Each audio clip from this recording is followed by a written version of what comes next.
अवधूत चिंतन श्री गुरुदेव दत्त। आजची सुंदर अशी सकाळ माझ्या रांगोळीने झाली होती। सो बघू शकताय, गुड मॉर्निंग सगळ्यांना।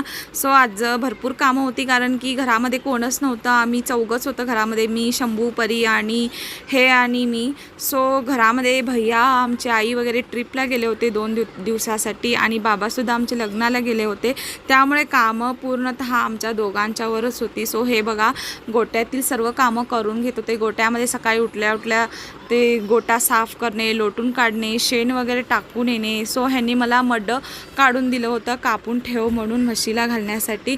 सो मी ते कापून एका कडेला व्यवस्थित ठेवत होते। सो तेवढीच त्यांना मदत। नंतर मी पण थोडं कामं आवरली बाहेरची, फ्रेश झाले, आंघोळ वगैरे केली आणि मुलांना आज मॅगी पाहिजे होती नाश्त्यामध्ये। सो मॅगी करून दिली त्यांना, मी पण मॅगीच खाल्ली। सो हे बघा कशी दोघंजण बसून खायला, त्यांना मॅगी खूप आवडते। खूप दिवसांनी मी मॅगी करून दिली होती। नंतर मी यांना कोळी गीत लावून दिलं टीव्हीवर, ते कोळी गीत एन्जॉय करत डान्स करत होते दोघं पण। आणि नंतर आज आमच्या ह्यांचा म्हणजे मालकांचा आज उपवास होता, सो त्यांना पाहिजे होते साबुदाण्याचे वडे। सो त्याचं थोडं प्रिपरेशन करून घेतलं, फक्त आता तळायचं बाकी होतं। नंतर मी ते डायरेक्ट तळूनच घेतले, ते तुम्हाला शॉर्ट्स दाखवायचे राहून गेले। नंतर मुलांना सर्व केले साबुदाणे वडे दह्यासोबत। सो नंतर संध्याकाळी बघू शकताय पाऊस आला होता।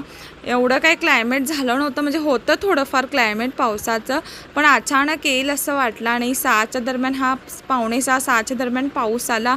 सो नेचर एकदम मस्त झालं होतं। एका साईडला सूर्य होता सनसेटचा आणि हा एकीकडे पाऊस पडत होता, खूप सुंदर दिसत होतं हे बघायला। सो मी तरी बघत असाल, मी पावसात भिजत होते, मला आवडतं पावसात भिजायला। नंतर आमची परू पण आली भिजायला।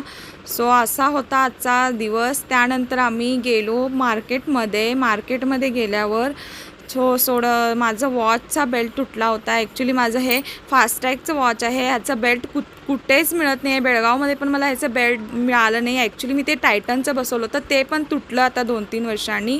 सो आता मी त्याला पिंक कलरचं बेल्ट घातलं आणि हे वॉच माझ्या दादानं मला गिफ्ट केलं आहे। सो त्यानंतर मी घरी आलं, घरी येऊन स्वयंपाक केला, चपाती, मटाची भाजी, शिरा, भात, आमटी, आणि असा होता आजचा दिवस। श्री स्वामी समर्थ।